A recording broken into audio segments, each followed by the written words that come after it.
আসসালামু আলাইকুম রহমতুল্লাহ। আমার যে বিটল পোকার লার্ভাগুলো ছিল, প্রথম ব্যাচের যে লার্ভাগুলো, এগুলো বড় হয়েছে। এগুলোর বয়স এখন প্রায় 3.5 মাস হয়ে গেছে। তো এগুলা থেকে মাদার পোকা হয় কিনা সেটা দেখার জন্য পরীক্ষামূলকভাবে আমি 20 পিস লার্ভা কাপে দিয়েছিলাম।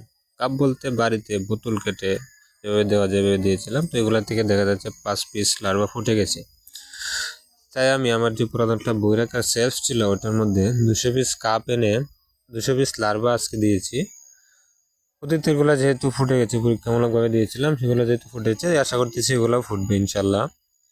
এগুলো যদি ফুটে ঠিকঠাক মতো আশানুরূপ ফলাফল পাই, তবে আমার যে প্রথম ব্যাচের বড় লার্ভাগুলো আছে সবগুলো দিয়ে মাদার করার চেষ্টা করবো ইনশাল্লাহ।